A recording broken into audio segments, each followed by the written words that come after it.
നമസ്കാരം. ഞാറക്കൽ പഞ്ചായത്തിലെ ഏറെ വിവാദം സൃഷ്ടിച്ച തൊഴിലുറപ്പ് പദ്ധതി അഴിമതി കേസിൽ മുൻ പഞ്ചായത്ത് പ്രസിഡന്റടക്കം 2 പഞ്ചായത്ത് അംഗങ്ങൾക്കെതിരെ ഗുരുതരമായ ആരോപണങ്ങൾ ഉന്നയിച്ചുകൊണ്ട് LDF ഞാറക്കൽ മണ്ഡലം കമ്മിറ്റിയുടെ നേതൃത്വത്തിൽ ഞാറക്കൽ പഞ്ചായത്തിലേക്ക് പ്രതിഷേധ ബഹുജന മാർച്ച് സംഘടിപ്പിച്ചു.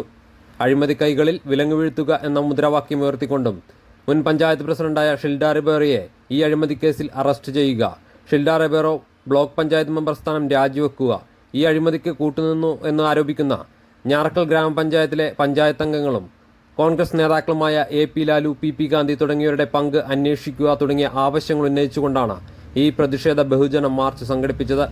മാർച്ച് ഞാറക്കൽ ഗ്രാമപഞ്ചായത്തിന് മുന്നിൽ പോലീസ് തടഞ്ഞു. തുടർന്ന് നടന്ന പ്രതിഷേധ ധർണ CPM Vypin area secretary AP Prinil ഉദ്ഘാടനം ചെയ്ത് സംസാരിച്ചു. ഇവിടെ കുറച്ച് മാസങ്ങളായി ജനങ്ങളേറെ ചർച്ചകൾക്ക് വിധേയമാക്കുന്ന ഏറ്റവും പ്രധാനപ്പെട്ട പ്രശ്നമായി ഉയർന്നു വന്നിട്ടുള്ള ഒന്നാണ്. അത് പൊതുസമൂഹത്തെ തന്നെ ബാധിക്കുന്ന തൊഴിലുറപ്പ് മേഖലയിലെ വലിയ രീതിയിലുള്ള ലക്ഷക്കണക്കിന് രൂപയുടെ അഴിമതി. ഈ അഴിമതിക്കകത്ത് വിജിലൻസ് നടത്തിയിട്ടുള്ള അന്വേഷണമുണ്ട്. ആ അന്വേഷണത്തിൽ 11 പേർ കുറ്റക്കാരനാണ് എന്ന് കണ്ടെത്തിയിട്ടുണ്ട്. അതിന്റെ റിപ്പോർട്ട് ഇപ്പോൾ കഴിഞ്ഞ ദിവസങ്ങളിലായിട്ട് പുറത്തു വന്നിരിക്കുകയാണ്. ആ റിപ്പോർട്ട് വരുന്നതിന് മുമ്പ് ഈ തൊഴിലുറപ്പ് മേഖലക്കകത്ത് വലിയ അഴിമതി ഉണ്ട് എന്നും ആ അഴിമതിയിൽ ഇടതുപക്ഷ അംഗങ്ങളാണ് ആ അഴിമതിക്ക് നേതൃത്വം കൊടുത്തു എന്നുള്ള തെറ്റായിട്ടുള്ള പ്രചരണം ഓടുന്ന പട്ടിക്ക് ഒരു മുഴുവൻ മുമ്പേ എന്ന രീതിയിൽ കോൺഗ്രസിന്റെ നേതാക്കന്മാർ, ആ കോൺഗ്രസ് നേതാവായിട്ടുള്ള ആളുകൾ തന്നെയാണ് ഇപ്പോൾ ഇവിടുത്തെ പഞ്ചായത്ത് മെമ്പർമാർ, അവർ ഉന്നയിക്കുകയുണ്ടായി. ആ ഉന്നയിച്ചതിന് ശേഷം വലിയ രീതിയിലുള്ള ക്യാമ്പയിനുകൾ, പോസ്റ്റർ പ്രചരണങ്ങൾ നടത്തി തെറ്റായ രീതിയിലുള്ള മുദ്രാവാക്യങ്ങൾ അത് ജനങ്ങളിലേക്കും സമൂഹത്തിലേക്കും എത്തിക്കുന്നതിന് വേണ്ടിയിട്ടുള്ള പ്രവർത്തനങ്ങളിൽ കോൺഗ്രസുകാർ മുഴുകിക്കൊണ്ടിരിക്കുന്ന ഘട്ടത്തിലാണ് ഈ വിജിലൻസിന്റെ റിപ്പോർട്ട് പുറത്തു വരുന്നത്. ആ റിപ്പോർട്ടിനകത്ത് കൃത്യമായി പറയുന്നു 11 പേർ ഇതിൽ കുറ്റക്കാരാണ്. ആ 11 പേരിൽ പ്രധാനപ്പെട്ട പ്രതികളിൽ ഒരാൾ ആരാണ്? ഞങ്ങൾ കോൺഗ്രസിനോട് ചോദിക്കുന്നു, 2014-20 കാലഘട്ടത്തിലാണ് ഈ അഴിമതി നടന്നിട്ടുള്ളത്. 2014-20 കാലഘട്ടം എന്ന് പറയുന്നത് ഞാറക്കൽ പഞ്ചായത്തിലെ ഭരണസമിതിയുടെ നേതൃത്വം എന്ന് പറയുന്നത് ഇടതുപക്ഷമാണോ? അല്ലല്ലോ. ആ ഭരണസമിതിയുടെ നേതൃത്വം കോൺഗ്രസ് ആയിരുന്നില്ലേ? ഇവിടെ സൂചിപ്പിച്ചല്ലോ, കോൺഗ്രസിന്റെ പ്രസിഡന്റ് ഷിൻഡ, അന്നത്തെ കോൺഗ്രസിന്റെ പഞ്ചായത്ത് പ്രസിഡന്റ് ഷിൻഡ ഇപ്പോൾ ബ്ലോക്ക് പഞ്ചായത്ത് അംഗമാണ്. ആ 2014-20 കാലഘട്ടത്തിലാണ് ഈ വലിയ രീതിയിലുള്ള അഴിമതി ഈ തൊഴിലുറപ്പ് മേഖലയിൽ നടന്നിട്ടുണ്ട് എന്ന് കണ്ടെത്തിയത്. അത് കണ്ടെത്തിയത് എപ്പോഴാണ്? 2014-20 കാലഘട്ടത്തിൽ ഈ അഴിമതി നടക്കുന്ന, അഴിമതി എന്ന് പറയുന്നത് നിസ്സാരമല്ല. ഇവിടെ സൂചിപ്പിച്ചില്ലേ, 18 ലക്ഷം രൂപയുടെ അഴിമതി ഇല്ലാത്തവർക്ക് ഉണ്ട് എന്ന് കാണിച്ചുകൊണ്ട് കോൺഗ്രസ് നേതാക്കളുടെ അന്നത്തെ പഞ്ചായത്ത് പ്രസിഡന്റിന്റെയും വൈസ് പ്രസിഡന്റിന്റെയും നേതൃത്വത്തിൽ ഇവിടത്തെ ഉദ്യോഗസ്ഥന്മാർ നടത്തിയിട്ടുള്ള അഴിമതി പാവപ്പെട്ട തൊഴിലുറപ്പ് പദ്ധതിയിലെ തൊഴിലാളികൾക്ക് കിട്ടേണ്ട ആനുകൂല്യങ്ങൾ ഉൾപ്പെടെ കട്ടുമുടിച്ചവരായിട്ട് അവർ മാറിയില്ലേ? 2023 ഈ വിഷയം ഭരണസമിതിയുടെ ശ്രദ്ധയിൽപ്പെട്ടു. 2023 ഭരണസമിതിയുടെ ശ്രദ്ധയിൽപ്പെട്ടപ്പോൾ ഭരണസമിതിക്ക് നേതൃത്വം കൊടുക്കുന്നത് UDF അല്ല, ഇടതുപക്ഷമാണ്. ആ ഇടതുപക്ഷം കൃത്യമായിട്ട് നിലപാട് സ്വീകരിച്ചു. ആ ഭരണസമിതിക്കകത്ത് മാർച്ച് മാസം ആദ്യം ഈ വിഷയം ശ്രദ്ധയിൽപ്പെട്ട് അടിയന്തരമായിട്ട് അന്നത്തെ ഭരണസമിതി നിലപാട് സ്വീകരിച്ചു. ആ നിലപാട് എന്താണ്? 7-ാം തീയതി അടിയന്തര കമ്മിറ്റിക്ക് നോട്ടീസ് കൊടുത്തു. 2023 7-ാം തീയതി അടിയന്തര നോട്ടീസ് കമ്മിറ്റിക്ക് നോട്ടീസ് കൊടുത്തു. 8-ാം തീയതി കമ്മിറ്റി വിളിച്ചു ചേർത്തു. ആ കമ്മിറ്റിക്കകത്ത് ഇടതുപക്ഷത്തിന്റെ പ്രസിഡന്റ് പറഞ്ഞു ഇത് അന്വേഷിക്കണം. ഇതിലാരാണ് കുറ്റവാളി? ആരായാലും ശിക്ഷിക്കപ്പെടണം.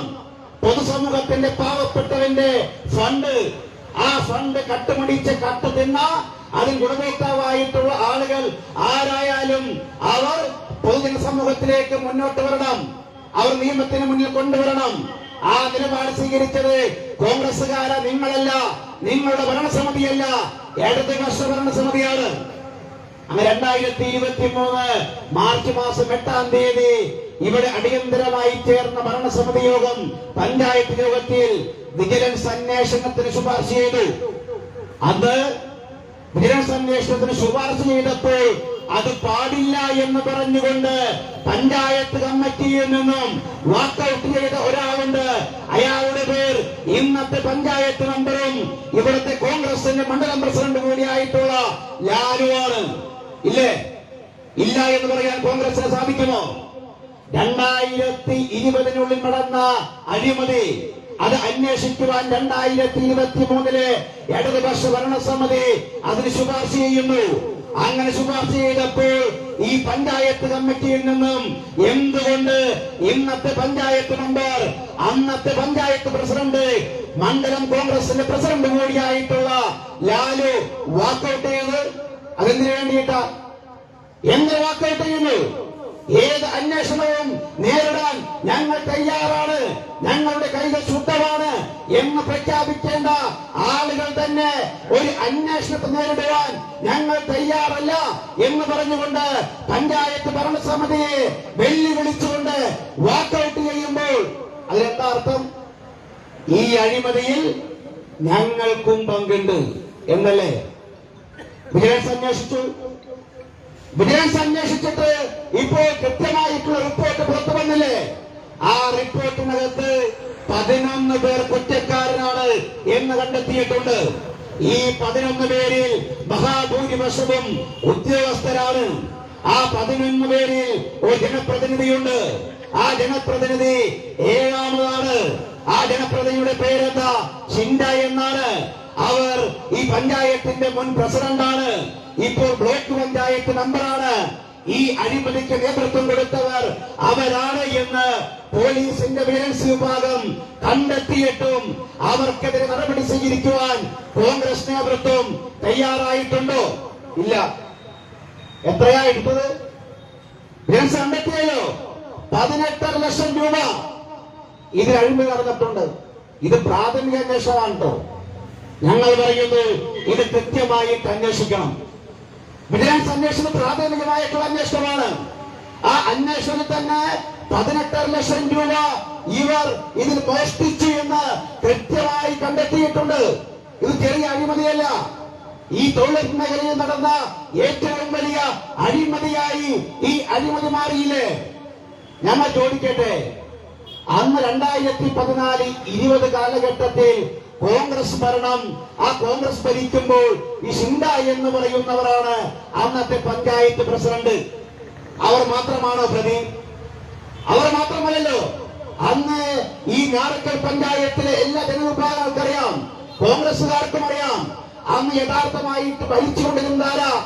ഈ പ്രസിഡന്റിനെ മുൻനിർത്തി അന്നത്തെ ഭരണം കൈയാളിയത് ഇപ്പോഴത്തെ പഞ്ചായത്ത് അംഗം കോൺഗ്രസിന്റെ നേതാവായിട്ടുള്ള ലാലു അല്ലേ? ലാലു അന്ന് പഞ്ചായത്തിന്റെ വൈസ് പ്രസിഡന്റ് അല്ലേ? അദ്ദേഹമല്ലേ ഈ ഭരണസമിതിക്ക് നേതൃത്വം കൊടുത്തത്? ആ ലാലു ഉൾപ്പെടെ ഇതിൽ പ്രതികളാവേണ്ടതുണ്ട്. യഥാർത്ഥത്തിൽ കൃത്യമായിട്ടുള്ള അന്വേഷണം നടത്തിയാൽ ഈ വലിയ അഴിമതിക്കകത്ത് ഈ ലാലു ഉൾപ്പെടെ പ്രതിയാകേണ്ടതുണ്ട്. അതുകൊണ്ട് ഞങ്ങൾ പറയുന്നു, പ്രാഥമികമായിട്ടുള്ള അന്വേഷണം പോരാ, ഇതിൽ വിശദമായിട്ട് അന്വേഷിക്കണം. വിശദമായിട്ട് അന്വേഷിക്കുമ്പോൾ പ്രിയപ്പെട്ടവരെ, ഇതിനകത്താകാൻ പോകുന്നത്, ജയിൽ നടത്താൻ പോകുന്നത് ഷിൻഡ മാത്രമല്ല, ഈ ലാൽ ഉൾപ്പെടെയുള്ള, ഗാന്ധി ഉൾപ്പെടെയുള്ള ഈ ഭരണസമിതിയിലെ അംഗങ്ങൾ, പഞ്ചായത്ത് അംഗങ്ങൾ ഇതിൽ കൃത്യമായിട്ടുള്ള അഴിമതി നടത്തിയിട്ടുണ്ട് എന്ന് നിസ്സംശയം പറയുവാൻ സാധിക്കുന്ന ഒരു റിപ്പോർട്ടാണ് ഇപ്പോൾ പുറത്തു വന്നിരിക്കുന്നത്. CPI Njarakkal local secretary PG Shibu ചടങ്ങിൽ അധ്യക്ഷത വഹിച്ചു. നേതാക്കളായ KM Dineshan, MB Shiny, KV Nijil, AA Suresh Babu, PD Laiju, mini Raju Kolenchery തുടങ്ങിയവർ സംസാരിച്ചു. ഷിൽത്താറിപ്പേരോ ഇപ്പോഴും ഒരു ജനപ്രതിനിധിയായിട്ട് തുടരുകയാണ്. ധാർമ്മികമായിട്ട് അന്നത്തെ മുഴുവൻ ക്രമക്കേടുകളുടെ ഉത്തരവാദിത്വം അന്നത്തെ പ്രസിഡന്റിനാണ്. അന്ന് പ്രസിഡന്റ് വെറും ഡമ്മിയാണെന്ന് എന്നൊരു കരക്കമ്മിയുണ്ട്. അന്ന് പ്രസിഡന്റ് ഡമ്മിയാണെങ്കിൽ ആ ഭരണചക്രം തിരിച്ചിരുന്നവർ അകത്താവണം, അവർ ചോദ്യം ചെയ്യപ്പെടണം. ഈ ആവശ്യമാണ് ഈ രാഷ്ട്രീയ സമരത്തിലൂടെ LDF ചോദിക്കുന്നത്. അതുകൊണ്ട് തന്നെ നമ്മൾ ഗ്രാമപഞ്ചായത്തിന് ഒരു ചരിത്രമുണ്ട്. ആ ചരിത്രം ഇതുവരെ അഴിമതി കഥകളിൽ മുങ്ങിയിട്ടില്ല. ഇന്നാദ്യമായിട്ട് അഴിമതിയുടെ ചീഞ്ഞ നാറുന്ന കഥകൾ പുറത്തു വന്നുകൊണ്ടിരിക്കുകയാണ്. ആ ചീഞ്ഞ നാറുന്ന കഥകൾ തൊട്ടടുത്ത പഞ്ചായത്തുകളിലെല്ലാം UDFന്റെ നേതൃത്വത്തിൽ നിരവധിയായിട്ടുള്ള സമയങ്ങളിൽ പുറത്തു വന്നിട്ടുണ്ട്. അത് നമ്മുടെ ഞാറക്കലേക്കും വ്യാപിച്ചിരിക്കുകയാണ്. അതുകൊണ്ട് ഈ ഒരു ചെറിയ സമരമായിട്ട് കാണരുത്. ഈ സമരം ഇവിടത്തെ ഞാറക്കൽ ഗ്രാമപഞ്ചായത്തിൽ UDF ഭരിച്ചിരുന്ന സമയങ്ങളിലെല്ലാം വന്ന എല്ലാവിധ ക്രമക്കേടുകളെയും കൊടിയ അഴിമതികളെയും പുറത്തു കൊണ്ടുവരാനുള്ള സമരമാണ്. ഈ സമരത്തിൽ ജനങ്ങളുടെ പിന്തുണയുണ്ട്. നിങ്ങൾ എത്രയൊക്കെ ബോർഡുകൾ ഇവിടെ വെച്ചാലും ജനങ്ങൾക്ക് സത്യാവസ്ഥ അറിയാം. ഇവിടുത്തെ റിയൽ എസ്റ്റേറ്റ് മാഫിയ കൈകാര്യം ചെയ്യുന്ന കോൺഗ്രസുകാരും ഇവിടുത്തെ എല്ലാവിധ അഴിമതി പണങ്ങളും കൈകാര്യം ചെയ്യുന്ന നിരവധിയായിട്ടുള്ള കോൺഗ്രസുകാരും ഒന്നോർത്തു വെച്ചുകൊള്ളണം. ഇതിന് പുറകെ ഞങ്ങൾ ഇറങ്ങിക്കഴിഞ്ഞാൽ നിങ്ങൾക്ക് വിശ്രമിക്കാൻ സമയമുണ്ടാകില്ല എന്ന് മാത്രം സൂചിപ്പിച്ചുകൊണ്ട് ഈ ഒരു വിഭജന മാർച്ചിന് എല്ലാവിധ അഭിവാദ്യങ്ങളും നിർത്തുന്നു. നമസ്കാരം. നമ്മൾക്ക് ഇവിടെ സൂചിപ്പിച്ചതുപോലെ തന്നെ ഈ അഴിമതി ഇടതുപക്ഷത്തിന്റെ തലയ്ക്കൽ കൊണ്ടുവയ്ക്കുവാൻ വ്യാപകമായ ശ്രമങ്ങളാണ് UDFന്റെ ഭാഗത്തുനിന്ന് ഉണ്ടായിക്കൊണ്ടിരിക്കുന്നത്, അല്ലെങ്കിൽ കോൺഗ്രസിന്റെ നേതൃത്വത്തിന്റെ ഭാഗത്തുനിന്ന് ഉണ്ടായിക്കൊണ്ടിരിക്കുന്നത്. ചെലവഴിക്കാൻ ഒരുപാട് പണം കയ്യിലുള്ള UDF ഒട്ടനവധി ബോർഡുകളെല്ലാം ഇവിടെ വ്യാജമായി ചിത്രീകരിച്ചുകൊണ്ട് രംഗത്തേക്ക് ഇറക്കുവാനായിട്ട് തയ്യാറായിട്ട് നിൽക്കുകയാണ്. ഈ പറയുന്ന കോൺഗ്രസിനോട് ഞാൻ മൂന്ന് ചോദ്യങ്ങളൊന്ന് ചോദിച്ചോട്ടെ. നിങ്ങൾ പറയുന്നുണ്ടല്ലോ, നിങ്ങളുടെ ബോർഡിലെല്ലാം വെച്ചിട്ടുണ്ടല്ലോ, ഈ അഴിമതി കഥ പുറത്തു കൊണ്ടുവന്നത് കോൺഗ്രസ് ആണെന്ന്. കോൺഗ്രസ് നേതൃത്വം കൊടുത്ത ഭരണകാലഘട്ടത്തിൽ നടന്ന ഈ അഴിമതി പുറത്തു വന്നത് എന്നാണ്? 2023 ആ 2023 ഈ ഞാറക്കൽ പഞ്ചായത്തിന്റെ ഭരണം കൈയാളുന്നത് ഇടതുപക്ഷമാണ്. അതായത് ഇന്നത്തെ പ്രസിഡന്റ് ശ്രീമതി മിനി രാജുവിന്റെ നേതൃത്വത്തിലുള്ള ഇടതുപക്ഷം ഇവിടെ അധികാരമേൽക്കേണ്ടി വന്നു നിങ്ങളുടെ കാലത്ത് നടന്ന ഈ വലിയ അഴിമതി വെളിച്ചത്ത് കൊണ്ടുവരുവാൻ. നിങ്ങളാണ് കണ്ടെത്തിയതെന്ന് പറഞ്ഞല്ലോ. നിങ്ങളുടെ തന്നെ ഒരു വനിതാ നേതാവ് ഇതിലെ പ്രതിയായി വന്നിരിക്കുകയാണല്ലോ. നിങ്ങളുടെ ഗ്രൂപ്പുകൾ കൊണ്ട് ഇനി അവരെ കുടുക്കിക്കളയാൻ വേണ്ടിയിട്ടാണ് നിങ്ങൾ വെളിച്ചത്ത് കൊണ്ടുവന്നത്. അതെന്തുവാകട്ടെ, പക്ഷെ പ്രതിപട്ടികയിൽ ഒരേ ഒരു ജനപ്രതിനിധിയേ ഉള്ളൂ, ഒരേ ഒരു രാഷ്ട്രീയക്കാരിയേ ഉള്ളൂ. അത് നിങ്ങളുടെ നേതാവാണ്. അത് UDF മനസ്സിലാക്കുക. രണ്ടാമത്തെ കാര്യം, എന്തുകൊണ്ടാണ് മാർച്ച് മാസം 7-ാം തീയതി അടിയന്തര കമ്മിറ്റിക്ക് നോട്ടീസ് നൽകി 8-ാം തീയതി കൂടിയ ആ അടിയന്തര കമ്മിറ്റിയിൽ നിന്ന് വിജിലൻസ് അന്വേഷണം ആവശ്യപ്പെട്ടുകൊണ്ട് തീരുമാനമെടുക്കേണ്ട ഭരണസമിതിയിൽ നിന്നും UDF ബഹിഷ്കരിച്ചത്, അല്ലെങ്കിൽ ഇറങ്ങിപ്പോയത്? അന്വേഷണത്തെ ഭയന്നിട്ടല്ലേ? അന്വേഷണത്തെ ഭയന്നിട്ടാണ് എന്നുള്ള യാഥാർത്ഥ്യം ജനങ്ങളോട് തുറന്നു പറയാനുള്ള ആർജവെങ്കിലും കാണിക്കും UDF. അല്ലെങ്കിൽ എന്തിന്റെ പേരിലാണ് നിങ്ങൾ ഇറങ്ങിപ്പോയത്, അല്ലെങ്കിൽ ആ യോഗം ബഹിഷ്കരിച്ചത് എന്നീ നാട്ടിലെ ജനങ്ങളോട് പറയാനുള്ള ഒരു ധൈര്യമെങ്കിലും നിങ്ങൾ കാണിക്കും. ഈ അഴിമതി നടക്കുമ്പോ ഇവിടുത്തെ ധനകാര്യ സ്റ്റാൻഡിംഗ് കമ്മിറ്റിയുടെ ചെയർമാൻ ആരായിരുന്നു? ഒരു ധനം അഴിമതി നടത്തുന്ന കാലഘട്ടം, വലിയൊരു തുക ഇവിടുന്ന് അപഹരിക്കുന്ന കാലഘട്ടം. അന്ന് ഈ പഞ്ചായത്തിലെ ധനകാര്യ സ്റ്റാൻഡിംഗ് കമ്മിറ്റിയുടെ ചെയർമാന്റെ പേരെന്തായിരുന്നു? അത് AP ലാലു എന്നാണ്. ധനകാര്യ സ്റ്റാൻഡിംഗ് കമ്മിറ്റിക്ക് ഇവിടുത്തെയുള്ള ധനവിയോഗത്തിൽ യാതൊരു പങ്കുമില്ല, അതുകൊണ്ട് ഞാനിതിനെ കുറിച്ചൊന്നും അറിഞ്ഞിട്ടില്ല എന്നാണ് നിങ്ങൾ വാദിക്കുന്നതെങ്കിൽ ഈ നാട്ടിലെ ജനങ്ങളും ചോറ് തിന്നാണ് മിസ്റ്റർ ജീവിക്കുന്നത്. ധനകാര്യ സ്റ്റാൻഡിംഗ് കമ്മിറ്റി ചെയർമാന്റെ ഒരു അറിവുമില്ലാതെ ഇവിടുന്ന് 1 രൂപ പോലും അപഹരിക്കാനാവില്ലെന്ന് ഈ നാട്ടിലെ ജനങ്ങൾക്കറിയാം. അതുകൊണ്ട് ഞാൻ അഴിമതി നടത്തിയിട്ടില്ല, ഞാൻ കള്ളനല്ല എന്ന മേൽക്കുപ്പായൊന്നും ഈ നാട്ടിലെ ജനങ്ങളുടെ അടുത്ത് എടുക്കണ്ട. നിങ്ങൾ 1 അല്ല 100 അല്ല 1000 ബോർഡുകൾ വെച്ചാലും ഈ നാട്ടിലെ ജനങ്ങൾക്കറിയാം ഈ അഴിമതി മുഴുവൻ നടത്തിയിരിക്കുന്നത് നിങ്ങളുടെ നേതൃത്വത്തിൽ തന്നെയാണെന്ന്. അത് കണ്ടെത്തുവാനും പിടിക്കപ്പെടുവാനും ഇടതുപക്ഷം വരേണ്ടി വന്നു. അതാണ് ഇടതുപക്ഷത്തിന്റെ പ്രസക്തി. ആ ഇടതുപക്ഷത്തെ ഇപ്പൊ ലോക്കൽ സെക്രട്ടറിയുടെ സഹോദര ഭാര്യ കൂടെയുണ്ട് ഈ പ്രതിപട്ടികയിൽ നിന്ന്. ആരാ? അത് ഇവിടുത്തെ ഒരു ഉദ്യോഗസ്ഥയായിരുന്നു. UDFന്റെ കാലത്ത് ഒരു ഉദ്യോഗസ്ഥ ഉണ്ടായിരുന്നല്ലോ ഇവിടെ, ഇല്ലേ?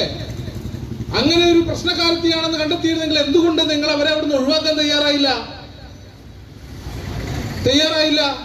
ഈ ചോദ്യത്തിന് ഉത്തരം നൽകാൻ നിങ്ങൾക്ക് കഴിയോ? ഇല്ലല്ലോ. എന്നിട്ട് അഴിമതി പിടിക്കപ്പെടുന്നത് വരെ നിങ്ങൾ മിണ്ടിയില്ല. കണ്ടെത്തിയത് ഞങ്ങളാണെന്ന് UDF പറയുന്നത്. കണ്ടെത്തിയിട്ടുണ്ട്. കാരണം നടത്തിയത് അവരാണല്ലോ. അവരായിരിക്കുമല്ലോ ഈ അഴിമതി ആദ്യം കണ്ടെത്തിയിരിക്കുന്നത്. നടത്തിയ ആൾക്കാരല്ലേ ആദ്യം കാണുള്ളൂ.